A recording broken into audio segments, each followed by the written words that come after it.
This is your urgent call to action. We are all called to lead in a world in chaos, crisis, and turmoil. Join a pivotal global movement for change to transform the leadership crisis worldwide. Will you play it safe, or will you wake up, step up, and speak out? Like Nelson Mandela did for South Africa and the world, we need a radical new way to think, act, and lead, leading boldly into the future. Join host Anne Pratt, a Harvard Fellow and multi-awarded businesswoman, and unlock the best version of yourself to revolutionize leadership with what the world needs now. Greetings to all you future bold leaders and my fellow human beings, and thank you for joining us from around the world. My name is Anne Pratt. I'm formerly from South Africa and relocated abroad to attend a Harvard Leadership Fellowship in beautiful Boston in the United States of America. Our bold leader today grew up in the rural area of Gazankulu, a former homeland in apartheid South Africa. He began his business life and training as a young child and went from the village to the boardrooms of successful multinational companies in diverse industry sectors.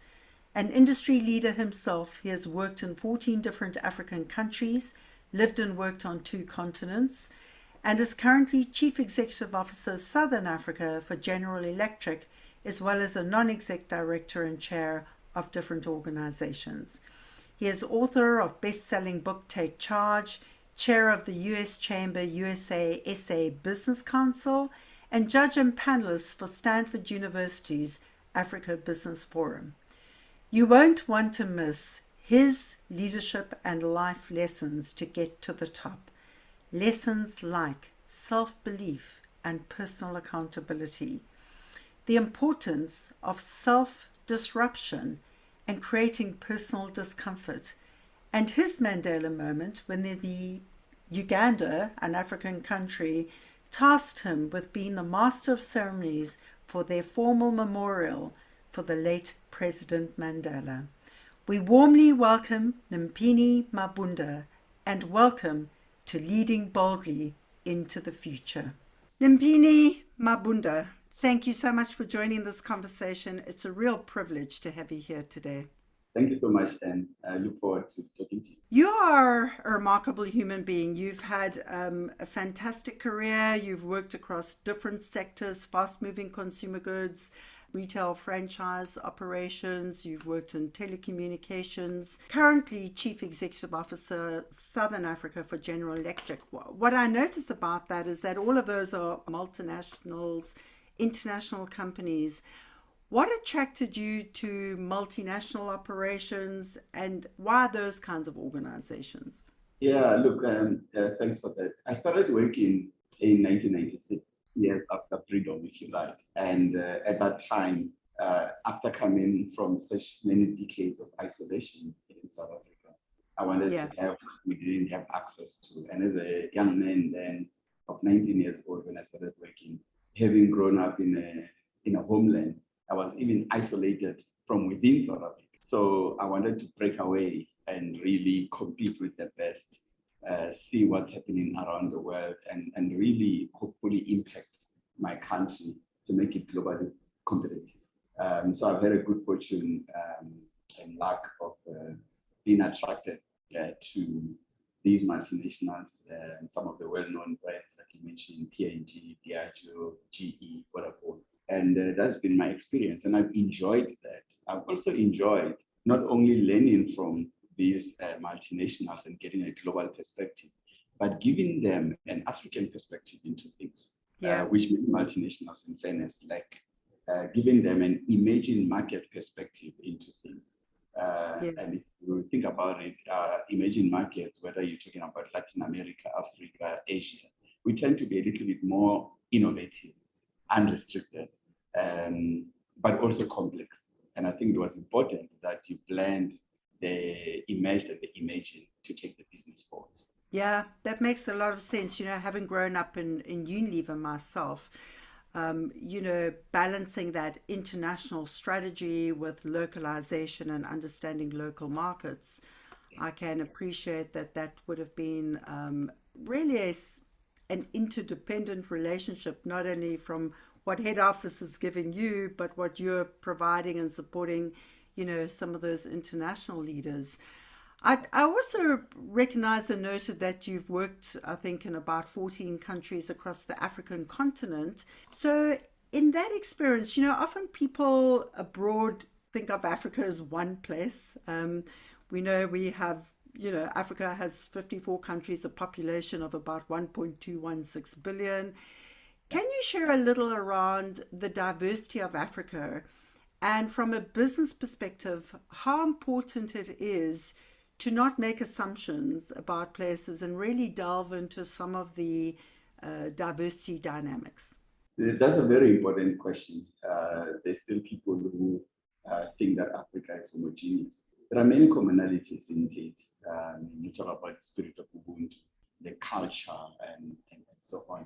But even if you look at it from the infrastructure point of view, there's a huge difference between what you will find from a retail infrastructure, from the sophistication of route to market, as an example, from the language that you find. There's countries like South Africa with 11 languages, but you go to other countries, the languages are over 40, and the tribe, and that brings in its own level of complexity. From a business point of view, the penetration of mobile phones, the sophistication of the road networks, the banking system, it's very, very different to when you are in South Africa or Southern Africa to what you find when you go up west. Now, you also have a difference because of the influence and the colonies, whether you go to Anglophone Africa or Francophone Africa. Sure. And whether you sub-Saharan Africa or North Africa, where you find your Morocco. And another thing that I found quite interesting is even with religion, many people don't realize, but like some of the countries have got dominance of Christian as a religion, Christianity. Yes. But other countries, like in Nigeria, there's a very, very big and vibrant Muslim community, for example, and then into North Africa, different kinds of beliefs. So all of that, from a consumer insights point of view, from a consumer behavior point of view, there's lots of differences. I mean, the last one is the political system also impact how people think, right? Up until recently. Uganda, where I stayed and lived for 3 years, also have a president who served for 30 years plus. It's not uncommon. Now, in some of those countries, of course, there's democracy, but there's also loyalty to a certain leader who served for a very long time. The dynamics and the attitude and the culture is quite different when you've had the same leader for 20 years, 30 years, versus when you're changing leaders every 9, 10 years. I really would love you to pause there. Can you give us an example of a country where, and perhaps an example where they have had a long-serving leader that hasn't transferred power necessarily, or whatever the dynamics of that political system is? Is there an example of a country like that, and how did that impact the culture of that country? One is Uganda, where President Museveni is now in his 33 decades as a leader. And another country that I'm very close to because it's a neighbor, and I've got lots of friends who came from there, is Zimbabwe. And the late President Robert Mugabe was there for over a quarter of a century as well. What I found in those countries, firstly, I think as a leader, sometimes you run out of runway in terms of innovation. How much can you innovate and reinvent yourself over a 25-year period? So it gets to a stage where a country is in desperate need of new ideas. It's in desperate need of new ways of doing things. It's in desperate need of generation mix in leadership. And when it doesn't have that, it starts to struggle to move forward. And I think when that happens and it starts to stagnate or not grow as fast, then it loses people. I've seen a lot of brain drain from Uganda into Kenya, from Zimbabwe into South Africa, into the UK, into all over the world. And when you lose talent as a country, then you don't have the human capital to bring back the investment, but also to grow the country. So that was the first thing. The second one is you lose activism because people get active you have activism up to a point where people get tired to say, no matter how much we shout and what we do, there's no change. When you don't have an active, vibrant, vocal society, then as leaders, whether you're private sector or public sector, we can become complacent. We need to be held to account as a CEO by our employees, by our shareholders, by our investors, by the civil society, right? But even as politicians, you need to be held to account. But if people lose the energy to be active citizens, to challenge, to criticize, to raise concerns, to support, then the country doesn't move forward, because you don't have an alternative point of view and another voice that puts pressure on you. And that's what I find in these countries, because there's fear. Sometimes people are not as outspoken, people are not as engaging, and therefore the country loses the ideas to be able to move forward. So I'm a strong believer in having people who support you, but also those that do not support, because that helps you to be better, to be stronger. But if you're under no pressure and you're not accountable because you are a leader for life, then I think you stop innovating and moving things forward. So those are the impacts I've seen. Culturally, people are very accepting, and people just want to leave at the earliest opportunity. And I don't think that's good for any country or company. You raise a number of issues there, and of course, accountability is a big one as well. But if we go back a little in time, Nyimpini, I mean, you grew up in a rural homeland in South Africa. Could you take us back to your early childhood? You've had an amazing career, from the village to the boardroom, and I'm curious to hear a little around your early childhood. What shaped you?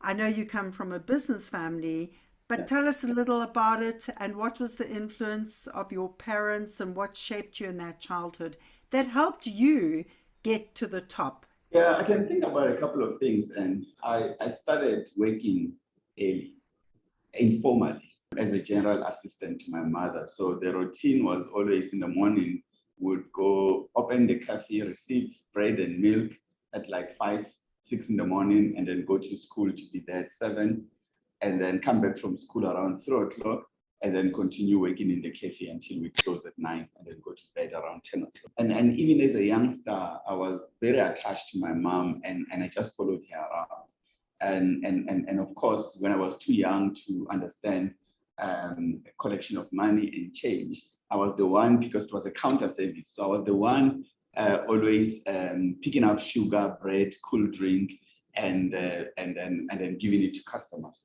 I was working, I was an assistant, and I understood teamwork, because my mom and I were like a team. When we went to school, we were also selling at school. So she was a principal at the school. Yeah. So we'll carry a cooler box that had lollipops and ice pops that we would make the night before. And during breaks, I was the one who was selling that. And then after selling, before going back to class, I give her the money. And then I reconcile, and I'll get my performance reviews every day to say, today you only sold half the box, and today you finished everything, and I'll get my incentive. So the discipline of hard work, the discipline of customer first, and the discipline of business development, looking for customers, looking for new opportunities. Like in those ice blocks, I remember we started off selling orange flavor, and not everyone liked it. And then we started selling apple flavor, green apple. We're using the cordial 6. So we'll mix up the different flavors. And then we got to a point, innovation, where we mix the orange flavor and an apple flavor into one, right? To create another flavor, which is what people are doing today. When I fast forward 20 years later, I'm in the liquor industry, and people are coming up with flavors for beers, coming up with flavors for ready to drink. I've been flavor mixing and exploring from a very young age. So I find that the things I'm doing in business today, at a much larger scale, sophisticated as they are, the principles are the same as what I learned as a 2-year-old. And growing up in that environment, particularly that of hard work, because I don't know of any successful leader who doesn't work hard. So doing 2, 3 jobs. And there was a point when my mother was school principal and then a general dealer at a shop. And she was also studying for a degree part-time through UNICEF. And all 3 things by one person. And even today, I don't think there's a limit to what I can do. I run GE, but I also sit as a board member, non-executive board member externally. And I also am an author, and I wrote a book. And no one can challenge me in my delivery in any of those responsibilities. Yeah. But many people then would say, I can only do one thing at a time. And I say, why not? If you're able to do 3 or 4 things pretty well, and you still have some sleep, then go for it, because it means you're more productive and you can deliver more. So for me, those were very, very important principles I learned very, very early in life. But I mean, from my dad's point of view, it was about community impact and service and being accountable to the people that follow. So even back then, even though we didn't have at a total South Africa level the right to vote as Black people, within Gazankulu there were elections. You just could not elect a prime minister, but MPs were elected. So I would see my dad go and campaign to be elected. And of course, after he's been elected, every 5 years, he has to go through the same process. And he has to demonstrate that he's delivered the water that he promised the community. He's delivered the electricity that he promised, the roads. And that for me is about accountability, because people follow you for a reason. And you're gonna be held to account for what you said you're gonna do. And my principle as a leader today is promises made, promises kept. Promises made, promises kept. That's wonderful. I mean, your dad, he was a member of the... He was a member of the Gazankulu Parliament, which was led by Professor Atsin back in the day, and he was a deputy minister and a speaker of Parliament. That's wonderful. So you've alluded to your book, and congratulations. I see it's doing incredibly well. And you called the book Take Charge, and you referenced life lessons on the road to a chief executive officer. What made you call it Take Charge? Because I want people to take ownership of their destiny. I want people to be accountable. What I do find is that sometimes we outsource way too much, even our own leadership destiny or personal destiny, where we believe that a company owes us success. HR leadership owes us development, and my line manager is responsible for my growth. And I'm saying, no, it's not. They are there as support system in the ecosystem to help you, but you need to do it for yourself. And therefore, and particularly today, I find, and please forgive me, this is misunderstood, but I find that Black individuals, Black leaders, and women in particular, because of the diversity demand and the fact that they've been discriminated for so long, are now saying that through BEE, through affirmative action, through diversity initiatives, I'm going to get to the top because I'm the right color and gender. And I'm saying that's not enough. Of course. And then it's okay, I'm the right color and gender and I'm delivering performance. And I'm saying that's not enough. You need, because you're still competing with so many people who are Black and women. Sure. Therefore, you have to do something extraordinary to get there. You need to take charge. You need to own it. You need to drive it. People who have gotten to the top have not left anything to coincidence and luck. They've actually been the driving force behind that destiny. So take charge of your destiny. They won't just happen for you if you are passive. Career development and success is an active pursuit of excellence. It really comes back to your point of accountability and what you learned at a young age. What struck me in reading some of the reviews and stuff around your book, and even, words that you've expressed, the importance of self-belief, and the importance of self-belief even when there are doubts that people have within themselves. What was it that instilled that incredible sense of belief in self for you? And can you then take us to a moment when you were in doubt? What was that moment? How difficult was it? And how did you pivot out of it? When I got to university at UCT, in 1992, I was 15 years old. And I'd never been a leader in my life in terms of really being in a leadership position. Yeah. And part of that was that I never had time, because every time I left school, I would go home and I'm selling in a shop. So I was like working. but also because I was 2 years, I went to school very early. So I was 2 years, always 2 years younger than my classmates. And, Yes. and I'm not gifted with a big body. Therefore, I could not participate in your under 13s, under 15s, and whatever, because they were bigger than me.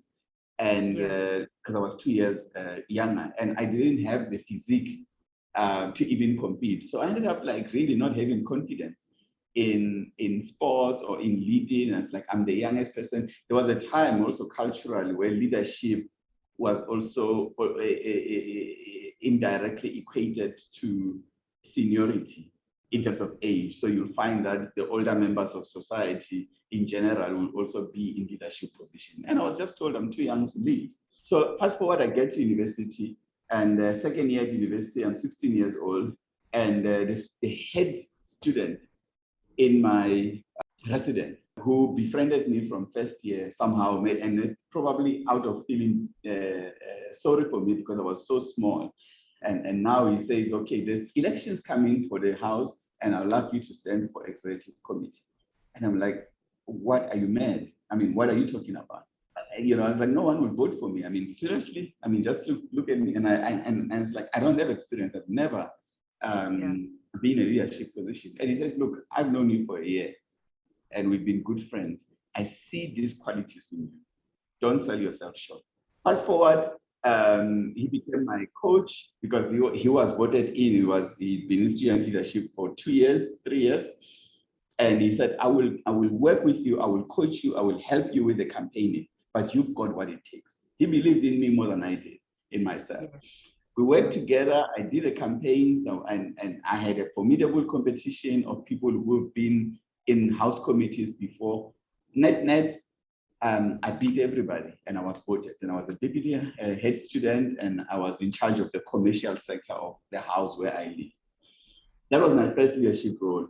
And for me, that said two things. Don't write yourself off.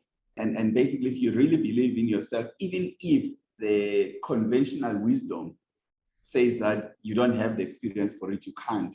Maybe you can. Maybe you've got something different that you bring into the party. And that's how I campaign to say, I don't have the experience in leadership, but this is what I'm bringing to the party. A lot of times when we look at things on paper, rationally, it might give us a different conclusion that says, don't hire that person. But if you, for some strange reason, you hired them, and then they might surprise you on how they perform. So I just think that things are not always as straightforward. You must do A, B, C to therefore go for Y. So I have become a bit of a maverick to say, the things that you think I can't do is because of your current biases. But there are other things that I'm bringing in here and then I can do. So I'm quite challenging. I'm very confident, and I don't mind if the stakes are against me. And I actually enjoy the thrill of that, because I've seen so many cases where people would not make it into something on paper, and if you give them a chance, they surprise you with performance. And lastly on this, honestly speaking, if Facebook was not Mark Zuckerberg, based on his experience and his background, who would have hired him as CEO of one of the biggest companies in the world? And arguably, and similarly, who would have hired, based on the credentials on paper, Elon Musk to be one of the CEO of one of the biggest companies in the world? Of course. And because you would have said, what company has he run? Is the first rotation, second rotation? Who has he worked with? But they hired themselves because they founded these companies. They are bigger than some of the companies that would not give them to run. And arguably, based on what the investors are saying of both Tesla and Facebook, they're doing a decent job.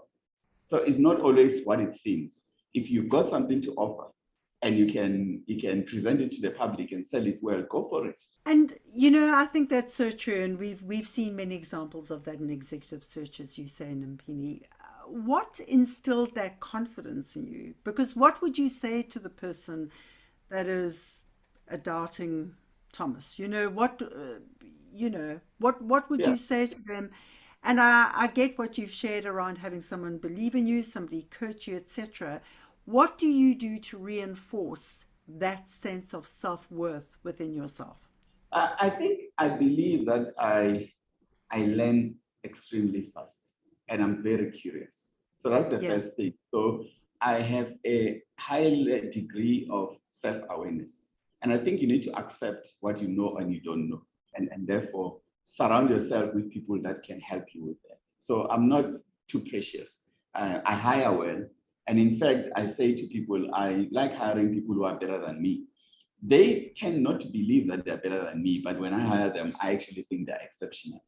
And I love that because then they challenge me, they teach me, and then they also learn from me. So that compliment is very important. But I think it's important to know that even things that I don't know, I can learn very, very quickly because I don't want to shortchange my shareholders, my investors, people, my coaches, my mentors, people who believe in me. So I think that is number one. I have a record of situations where I didn't come from the industry, or I didn't come from the culture, but within a few months, I was operating at mastery level into that because the curiosity to learn and the ability to challenge myself and reinvent myself and disrupt myself has been one of the hallmarks of my successes. And therefore, for someone who doesn't believe, I can show them situations where I've come from, where I wasn't as knowledgeable, but I've been able to deliver successfully. That's number one.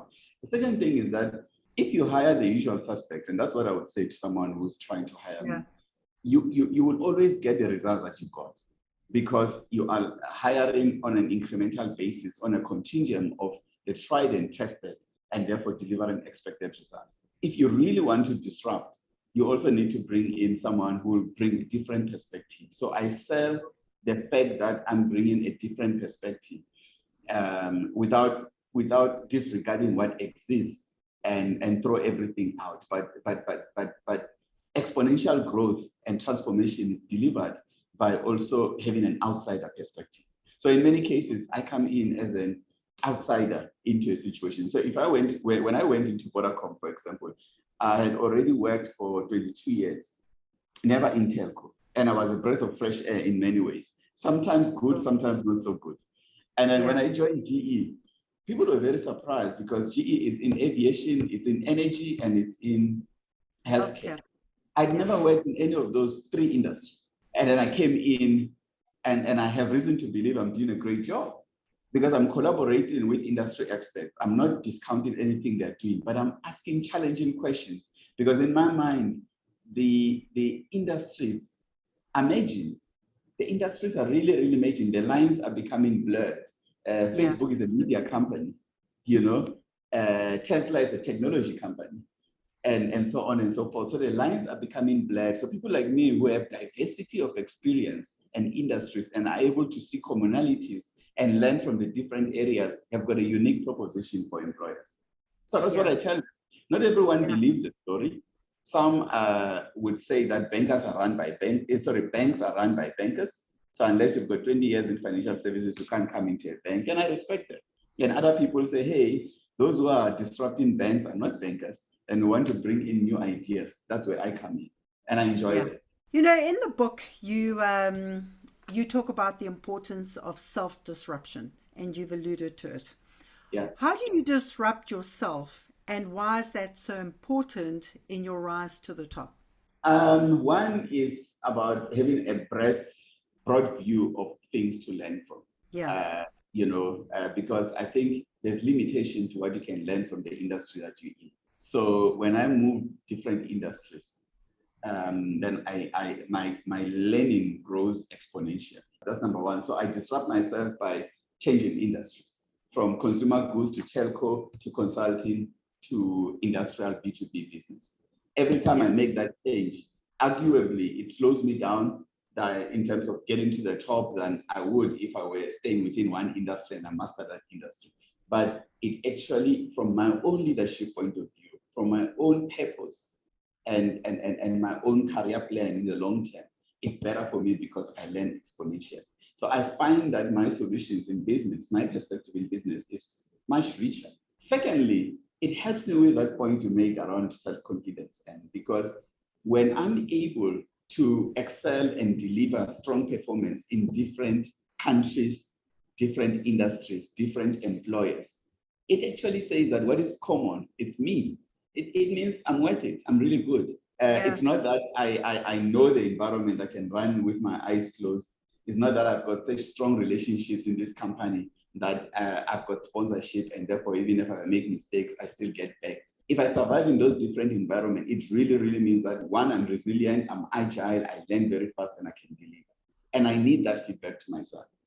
Of course. And Of course. and so that is It's like the a second. self-reinforcing cycle in a way. Exactly. Yeah. It's almost to test myself, to Yeah. put myself out there and say, am I as good as they say? And then and then the last thing is that I picked it up after spending 20 years, because I was stable in one industry where I spent 20 years in consumer goods, 5 years at Procter & Gamble, and 15 years with one company at DIG. So it's not like I haven't done the loyal stuff. Sure. But I realized after 20 years that the world, that was back in 2016 when I joined Boardroom, that the world, external world around us is changing so much faster than it did the 20 years before.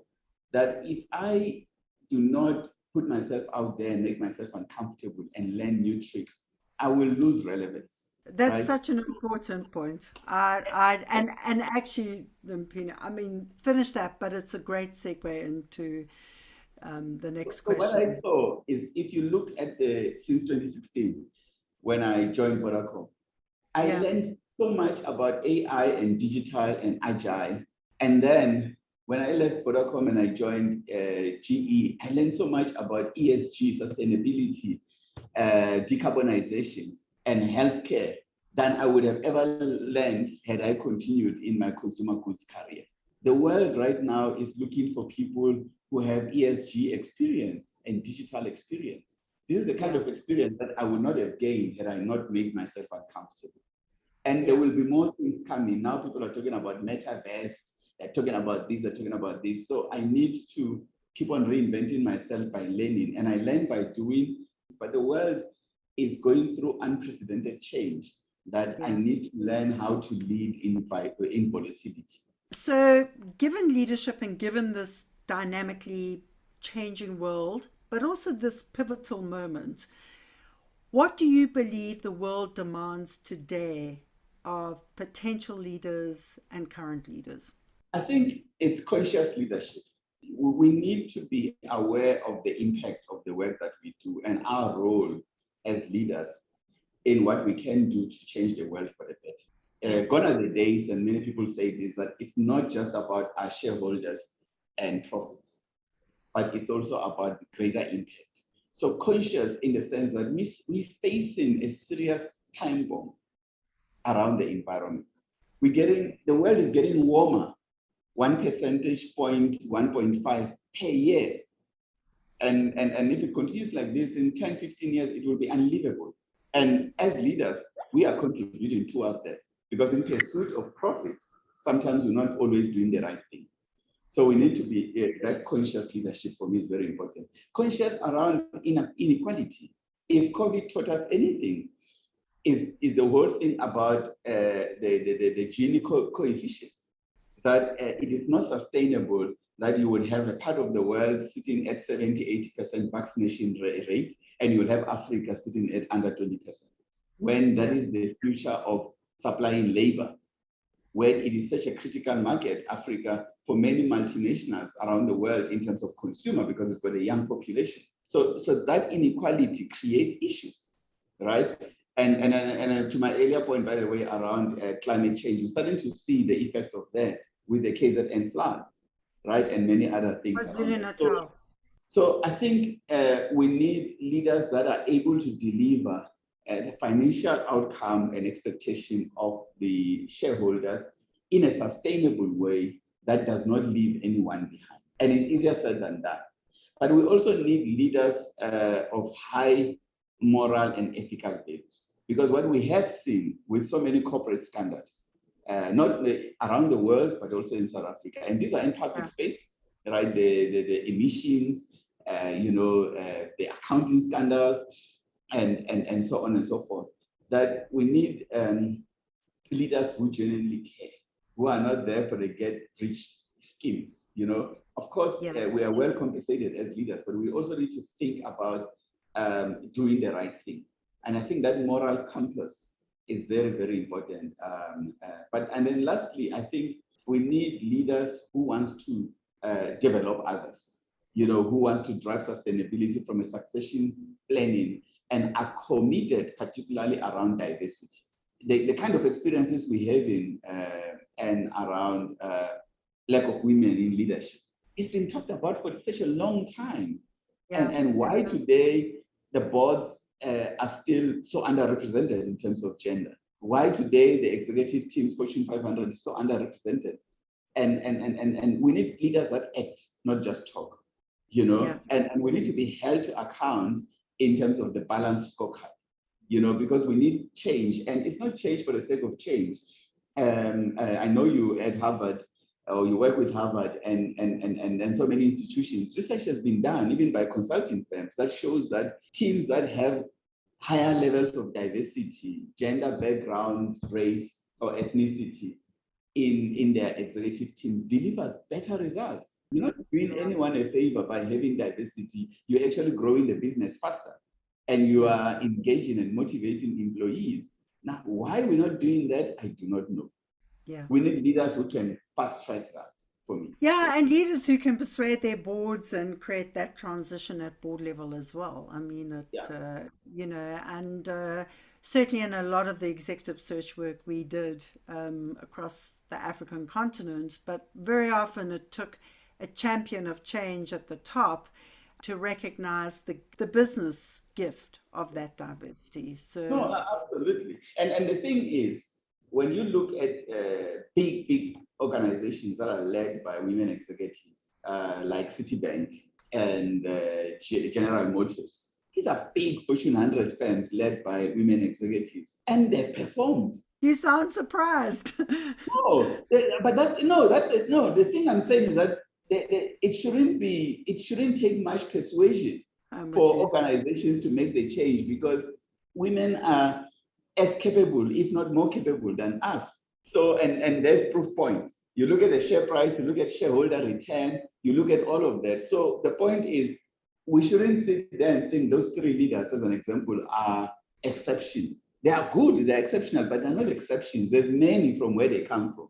So I think we need to get out of our comfortable chairs and go and find them and give them opportunities and really drive real change in organizations. You made a point about leaders who care, leaders who are committed to doing the right thing, moving to a leader that we both know cared deeply and had impeccable moral authority, our former president, Nelson Mandela. I also noted that you were master of ceremonies at the official memorial service for Nelson Mandela in Uganda. I wondered if you could share with us how did that come about, but also take us to a specific moment where Mandela, or Madiba as we call him so fondly, inspired you and shaped you and changed the way you think about leadership in the world. So I lived in Uganda for 3 years, as I said, and I interacted quite a bit with the South African ambassador to Uganda at the time. And as a responsible South African, even though I was also interacting with the British ambassador, because I led Diageo business in Uganda, which is a British headquartered business. But as South African, I interacted with both. And we developed mutual respect.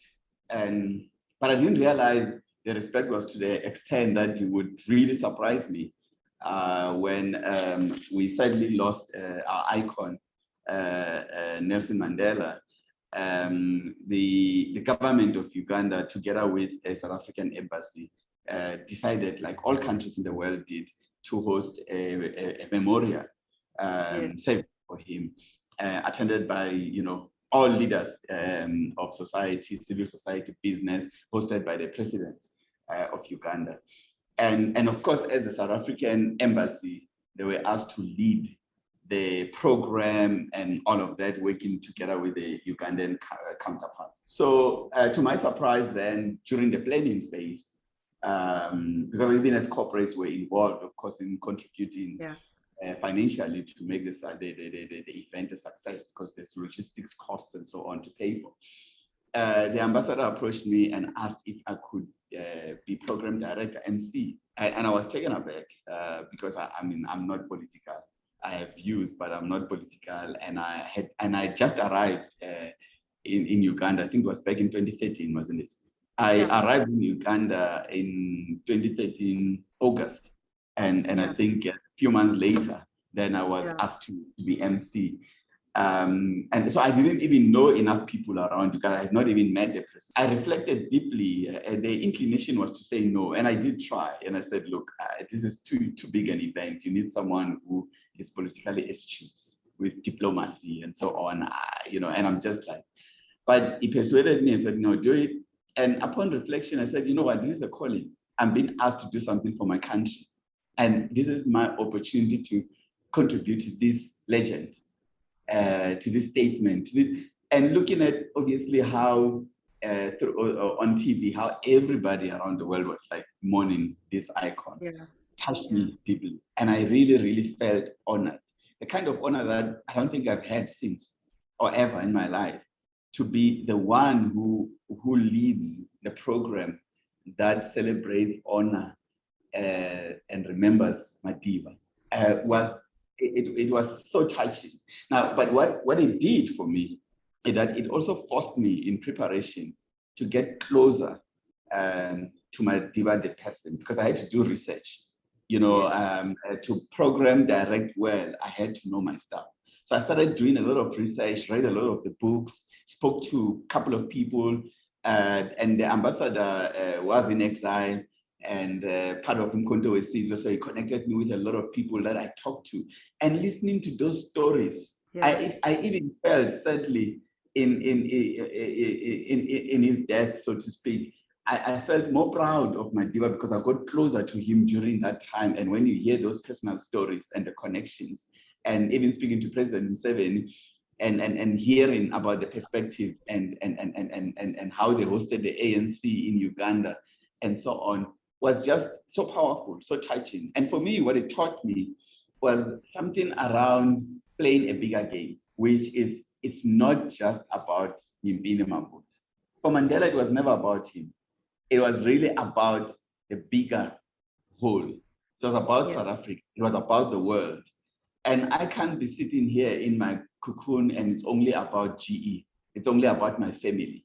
It has to be bigger than that, because South Africa has given so much to me. So many people have given so much to me. How do I give back? How do I do things of bigger, broader impact and influence change in my small way? Because it takes all of us. Yes. So that has been one thing around thinking about societal impact and creating change and unity. Seeing beyond the differences. I belong to one of the smaller tribes, if you like, Tsonga in South Africa. And we've been ridiculed in all of those historical issues. But even in Uganda, there was so much division around tribal lines and so on. But Madiba was beyond that.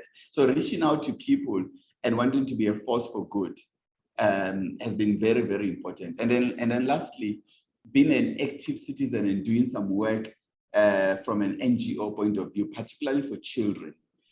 So my family and I, through our family foundation, we sponsor children in sports, in cycling. You may have seen that in my LinkedIn page and what we're doing. That was inspired by Madiba to say, give more of yourself. As GE, we sponsored all the equipment at Nelson Mandela Children's Hospital. And last week we went there actually to renew some of the equipment and meet and see how the hospital is running, because that was a multi-million-dollar sponsorship. But the children are our future. My children remind me all the time, because they also developed the consciousness to say, sometimes they say, Dad, we appreciate all of this. And we live in well, we've got this and that, but we're concerned that there's many other children who cannot afford what we have. What are we going to do? And I think that thinking about the broader whole and wanting to make a difference, I think if all of us can have that in our small way, we would have honored the legacy of Madiba. Be selfless in sharing what we know, what we have, to impact greater. Yeah, well, that's a very moving story, Nyimpini. And if Madiba were alive today, what do you think his message would be to the current leaders, not only of Africa, but to the world? I think it would be definitely the same as he's been really trying to impart on all of us: peace and unity, talk to resolve differences. He would be very concerned about the situation that's happening in Ukraine, Russia, of course, and he will be taking the stance of peace and unity. He will be very concerned about some of the dynamics that are happening in South Africa within the ruling party, the ANC, and he will be preaching peace and unity for sure. And I think he would also be very concerned about the rising inequality that we are seeing for sure. And he would be standing side by side with more leaders, asking them to share more. How the vaccination campaign was run, I know President Ramaphosa tried his best, but the lack of resources in Africa was very, very clear. Madiba would have been in the front line calling all the Western leaders to support developing markets a lot more. So he would be preaching generosity, the coming together, and then the peace and unity. And of course, today in particular, he would also be very, very concerned about the plight of the 5,000 families in KwaZulu-Natal. Yeah. But I think that is what he will be preaching: peace, unity, be generous, and then of course ethics. And I think the ethical part and the morality that he would be calling for would have been also around some of the things we're starting to see on data abuses, personal information security. I mean, he would be digitally informed, because Madiba was a scholar. He would have taught himself about all of these things. But there are very good things that AI is going to bring to the world. But there's also threats that data security and cyber security issues and all of that are going to bring to the world that may not be so constructive. So you'll be talking about that openly. Yeah. What I loved about Madiba is that whilst he was diplomatic to some extent, he was not afraid to speak up his mind, even if it will stir things up and be a little bit controversial. But I do think that it's important for leaders to be authentic. And someone needs to say, just like the late Desmond Tutu did, someone needs to be there to say things that others were afraid to say. And because he was such a respected statesman, he had the permission to do that. And I think today we lack that. Someone who would, tell you when you go the wrong way, which sometimes leaders do, but they just need to be told. And I think President Bill Clinton shared that about his phone call with Nelson Mandela during his time that he was in a difficult situation with his wife and Monica Lewinsky and so on, talking to you honestly and say, look, you've done wrong, get out there, apologize, and move on. So lastly, I think as leaders, we also need to be humble enough to be vulnerable. And that is not an expression of weakness, but it's an expression of humility and humanity. Because at the end of the day, we are human. And I think one of the more difficult times of Mandela that I learned a lot from was his separation and divorce from his dear wife, Winnie Mandela. And him coming out publicly and sharing it with the world the way he did, it just made me connect more with him as a human being, to say that I'm not a robot. Things happen, and sometimes I have a broken heart, I fall in love, I get heartbroken, and so on and so forth. You've got to be out there and be humble and vulnerable, and then take a step back, recuperate, and then bounce back. And I write about that in my book. Well, you've certainly exemplified a lot of that. How relevant do you think his leadership is for the world today in this moment? I think it is quite relevant, because I do think that for Mandela as a peacemaker and a unifier and bringing people together, I do think that we are living in a dangerous situation today where the world is getting more and more divided. And there is a lot of talk around sovereignty and standing alone and being self-sufficient. Some of it being caused by issues we're facing right now around supply chain difficulties, where people cannot rely on imports because they can't get goods into their own countries and so on and so forth. But some of it is a knee-jerk reaction from the last 2 years of COVID, where people realized that they didn't have certain things, they were too dependent on others to produce pharmaceutical goods and so on and so forth. And there's a lot of talk of building these barriers around countries. And I think we need to realize that we're still interdependent. More so now, with climate change, with cybersecurity threats. I mean, Exactly. With these all of are that. these are threats that don't worry about sovereign states and borders, you know. And then now we are experiencing some xenophobia and attacks within South Africa. I think that could send a little bit of a wrong message and create complexity where perhaps we are better together. And I think Mandela was going to bring us back, because he was very good at talking to leaders and bringing senior leaders on the table and talk without egos to solve that. And I think that is one of the things that he would be preaching. Unity, we are better together. What do we need to do to move forward? Yeah, no, that's very inspiring. Just shifting gear a little, a couple of fun facts. You're a father, you married to a wonderful partner who is a medical doctor and businesswoman. What is what for you is the best part of your family time? What moment do you treasure the most? I cycle with my wife, and we also exercise together with our personal trainer, Kaya.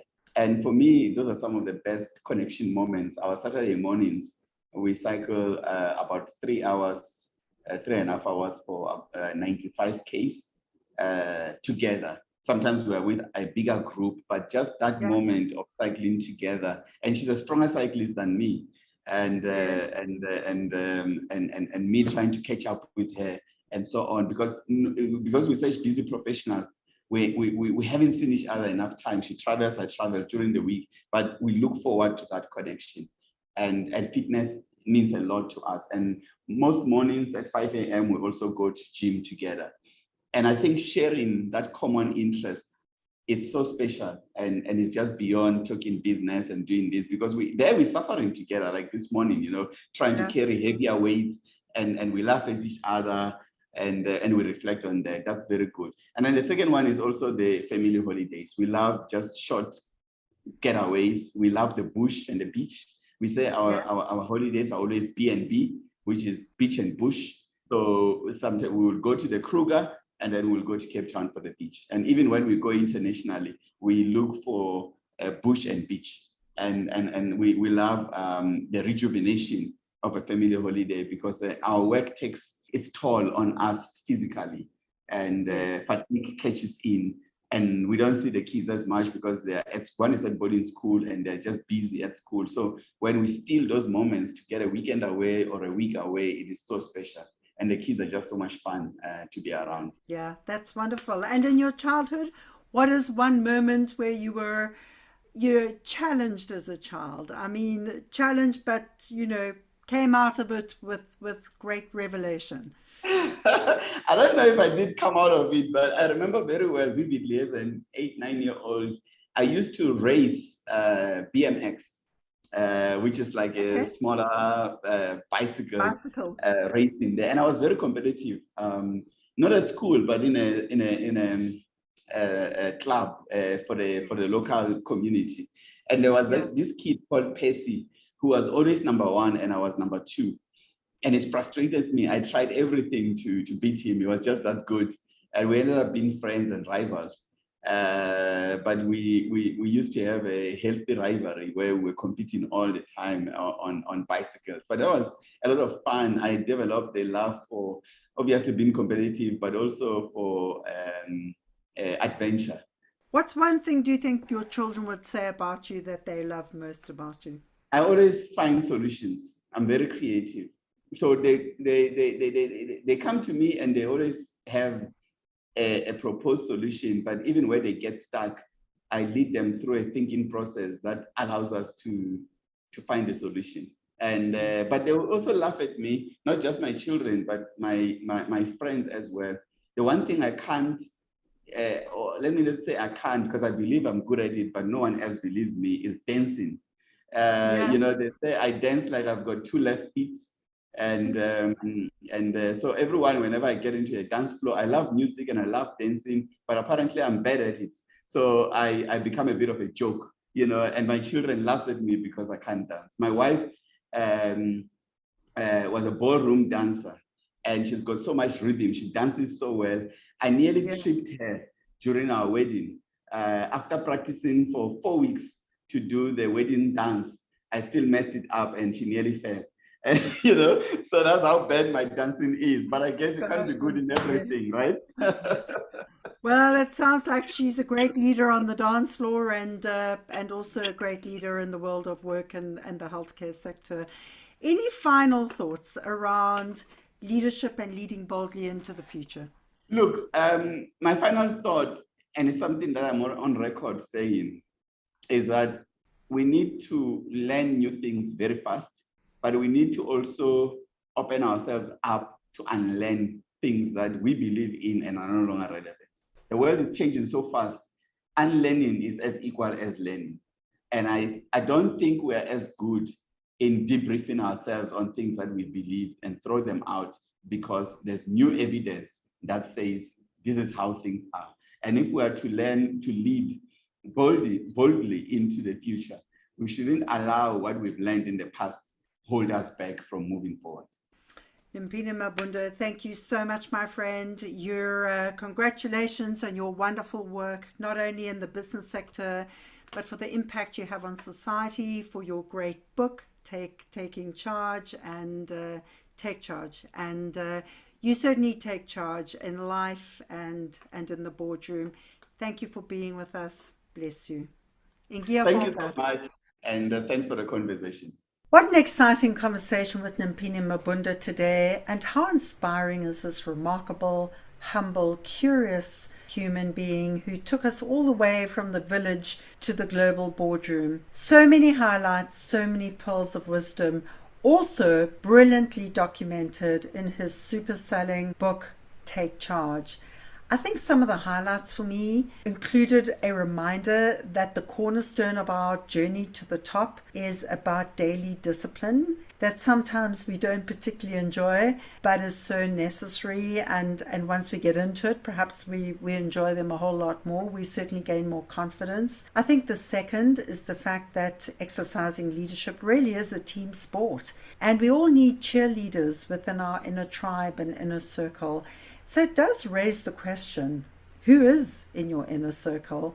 How many cheerleaders do you have? And if not, do you need to shift some of that inner circle? I think the other part that I found very inspiring was his Mandela moment and getting closer to Mandela. Yes, we can take care of our families, our communities, our organizations, but it is so much bigger than us.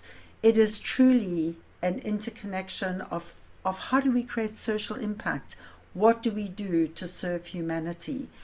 I think the final thing that stood out for me, so important in our fragile, turbulent world today, is that every successful community, country, and the world needs a healthy level of citizen activism, citizens who exercise leadership and hold those in power accountable, providing checks and balances, because you're all called to lead, and anyone, anywhere, and any time has a duty, a responsibility to exercise fortified moral courage and leadership excellence.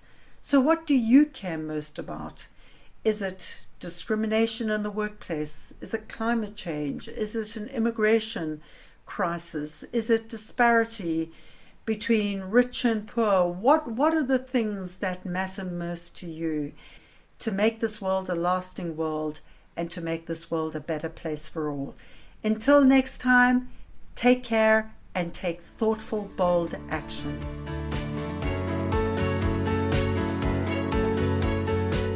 Thank you for listening to this episode of Leading Boldly into the Future. Please find links and connections mentioned in this show in our blog and never miss an episode by subscribing at anne-pratt.com. That's ANNE-PRATT.com. May these insights from inspiring industry leaders, remarkable disruptors, and courageous champions of change bring forth a brand new you, emboldened, empowered, and ready to inspire hope. Come back soon Share with your friends. Sign up on anne-pratt.com and join our movement for change. Why? Because the world needs you to lead boldly too.